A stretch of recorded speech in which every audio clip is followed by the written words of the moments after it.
कुमार जी, सनातन धर्म की कई कथाएं साइंटिफिकली गलत लगती हैं। अभी तो बताया था भैया तेरी साइंस बहुत पीछे चल रही है, थोड़ा स्पीड बढ़ा।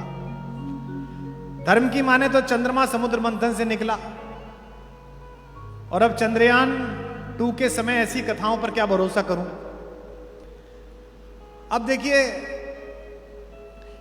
जितनी भी कहानियां हैं और जितनी ये राम की कहानी है, इसको मैंने कल भी कहा था, इसको सिंबॉलिक सीखिए।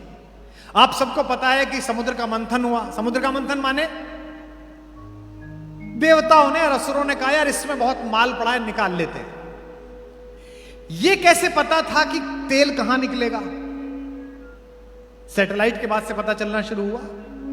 आज भी बहुत सारा भारत में आयरन ओर पड़ा हुआ है, जगह जगह गोल्ड पड़ा हुआ है, पता नहीं है, निकालेंगे। जब समुद्र मंथन हुआ तो आप सबको पता है कि 14 चीजें निकली। पता है आपको?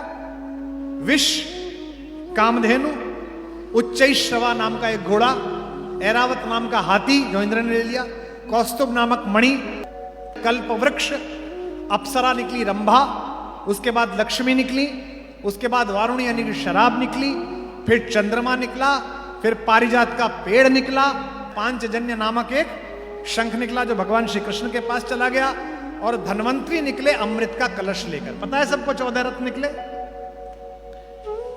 आज तक आपने 14 रत्न सुने होंगे। मुझे यह बताइए ऐसे क्यों निकले कि पहले विष निकला फिर कामधेनु निकली? ऐसे भी तो होता था, पहले कामधेनु निकल आती, बल्कि ज्यादा अच्छा होता पहले शराब निकलती, पीपा के छुट्टी। पहले कालकूट विष निकला। यह समुद्र मंथन मूलतः आपकी आत्मा का मंथन है। आत्मा क्या है? परमात्मा यानी कि समुद्र। और हम कौन है? बूंद। अगर हमने अपनी आत्मा का मंथन ठीक से कर लिया तो हमारे अंदर से ही ये 14 रत्न निकलेंगे। पहला रत्न कालकूट विष, यानी कि अगर आपने अपनी यात्रा के पथ में दुनिया का उपहास, दुनिया की निंदाएं, इसका विष पी लिया और आगे चले तो यात्रा प्रारंभ हो गई। पहला रत्न आपका।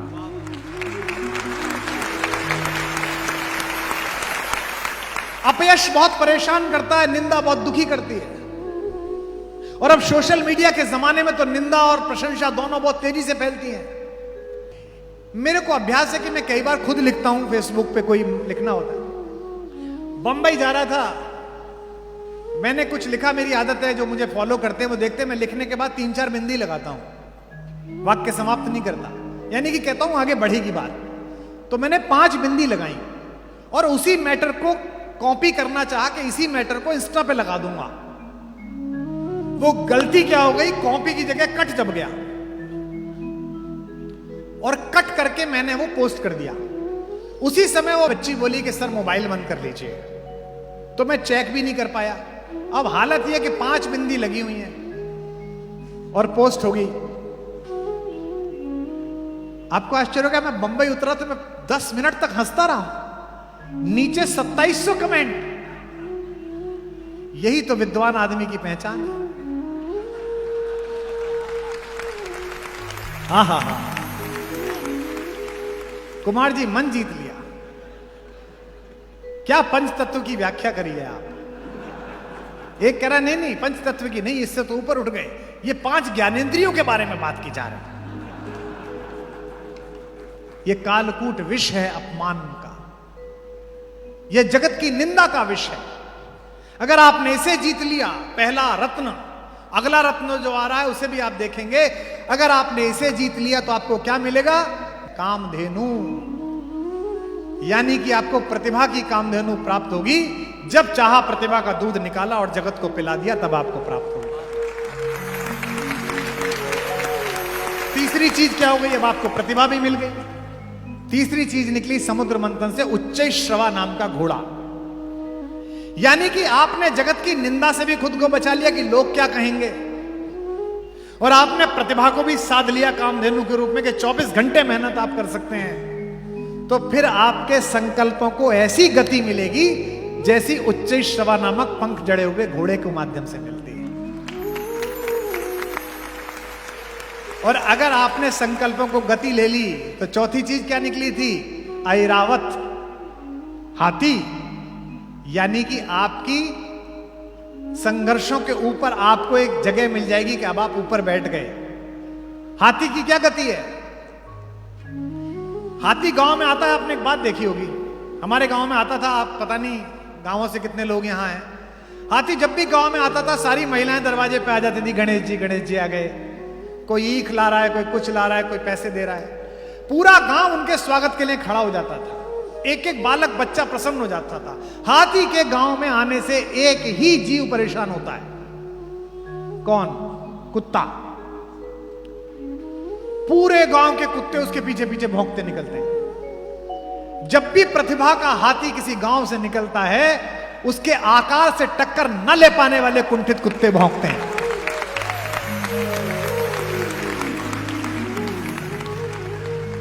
और आश्चर्यजनक बात देखो, ये कुत्ते आगे नहीं भौंकते, ये पीछे भौंकते हैं। इन्हें पता है कि आगे अगर आ गए तो यहीं से उस लोक जाओगे जहां की कामना है। ये कुत्तों का स्वभाव है कि प्रतिभा का हाथी जब भी जगत की वीथियों से निकलता है तो पूरे गांव के रास्ते भौंकते हुए जा। वो इस बात से नाराज नहीं है कि हाथी क्यों आया, वो इस बात से नाराज है कि इसको इतना सम्मान क्यों मिल रहा है।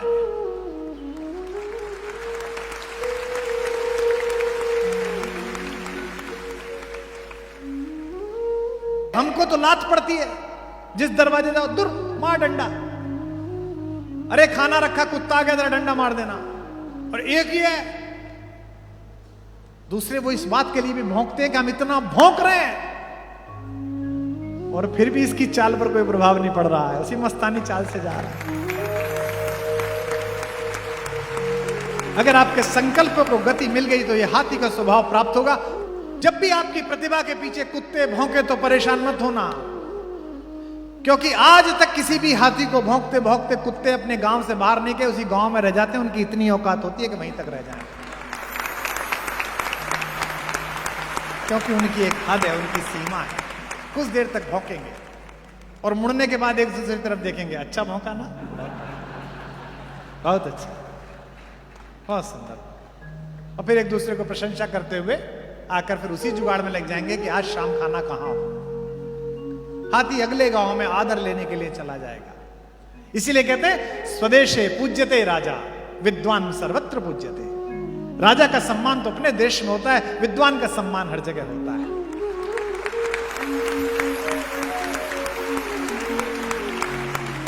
अगर आपने संकल्पों को गति ली तो ऐरावत हाथी की भांति आपकी यात्रा शुरू हो जाएगी। और कौस्तुभ मणि पांचवी चीज है जो श्रीहरि विष्णु के माथे पर लगती है। अगर आपने लोगों की जन आकांक्षाओं को ऊपर खड़े होकर देखना शुरू कर दिया और कुत्तों के भौंकने से बेखबर रहे, तो एक ना एक दिन आपके सिर पर मुकुट रखा जाएगा, कौस्तुभ मणि रखी जाएगी। एक के बाद एक क्यों निकल रही है, आगे पीछे क्यों नहीं? इसलिए निकल रहे क्योंकि इसका प्रतीक शास्त्र है। और अगर आपको कौस्तुभ मणि मिल गई, अगर आपने जनता की इच्छाओं को स्वीकार कर लिया, जनता ने आपको सम्मान इसने देना शुरू कर दिया, तो फिर आपका जीवन क्या निकला इसके बाद? छठे नंबर पर कल्प वृक्ष। आपका जीवन कल्प वृक्ष जैसा हो जाएगा। आपको कुछ मांगना सोचना नहीं पड़ेगा, आप अच्छा संकल्प सोचोगे और सारे साधन सामने उपस्थित हो जाएंगे, काम अपने आप होता चला जाएगा। जिन लोगों को भी मेरे प्रति शंका ये रहती है कि कैसे बनेगा भारत कुलम, मैं कहता हूं यात्रा चल रही है, अपने आप बनेगा। मुझे नहीं पता कहां से बनेगा, बन जाएगा। लेकिन जब ये सब हो जाता है तो इसके बाद फिर परीक्षा प्रारंभ होती है। सातवीं चीज निकलती है, अप्सरा, रंभा। रंभा कौन है? रंभा वासना है। अब आपको वासना खींचना प्रारंभ करेगी। वासना यानी कि जितना मुझे चाहिए उससे ज्यादा, यानी कि सबका मेरे पास हो। रावण तत्व, सबका मैं खींच लूं, सब चीज मेरे पास हो। और अगर आप इससे बाहर निकल आए तो फिर आपको देवी लक्ष्मी अर्थात धन और सामर्थ्य की उपलब्धि होगी। लक्ष्मी के आते ही आसुरी प्रवृत्ति, अपप्रवृत्ति ज्यादा सबसे पहले आएगी, यानी कि शराब वारुणी सबसे पहले आएगी। दौलत का नशा सबसे पहले आएगा। मैंने कल सुनाया था ना, जो खानदानी रईस हैं वो मिजाज रखते हैं नर्म अपना, तुम्हारा लहजा बता रहा है तुम्हारी दौलत नई नई है। अगर लक्ष्मी ज्यादा आ गई तो फिर असुर प्रवृत्ति आएगी। और अगर इस पर कब्जा कर लिया तो वारुणी के बाद क्या निकला 10वें नंबर पर? चंद्रमा। यानी कि व्यवहार में शीतलता आ जाएगी। मैंने ऐसे बहुत लोगों को देखा है जिनके पास अपरिमित धन है, अपरिमित धन, हिसाब नहीं है, लेकिन ऐसी बालकों जैसी शीतलता है उनके अंदर। और अगर शीतलता आ गई तो इसके बाद क्या निकलेगा? प्राजक्ता, पारिजात। यानी कि आपके कर्मों की खुशबू सब तरफ फैलनी शुरू हो जाएगी।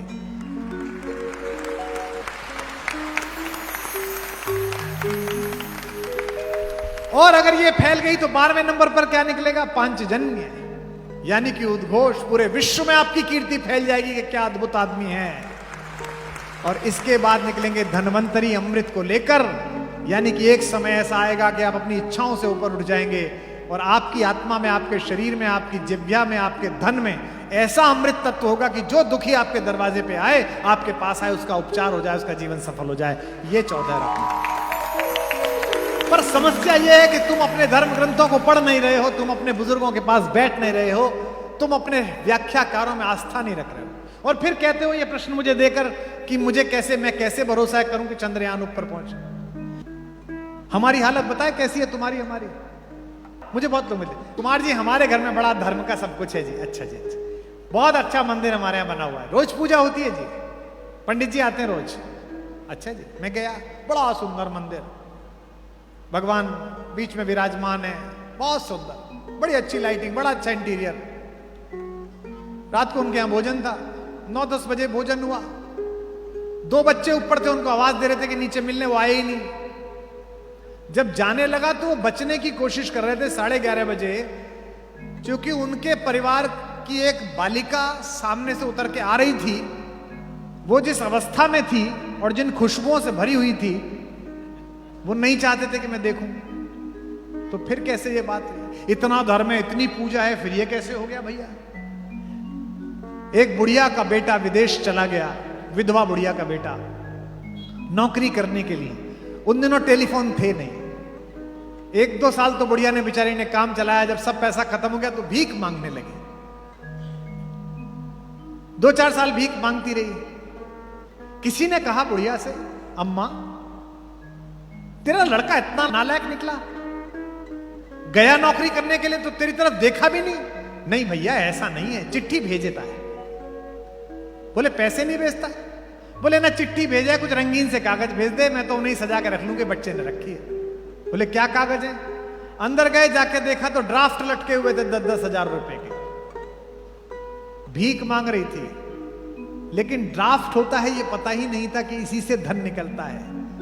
इस देश के सनातनियों, तुम्हारे घर में करोड़ों के ड्राफ्ट रखे हुए हैं धर्म ग्रंथों के रूप में, और तुम भीख मांग रहे हो।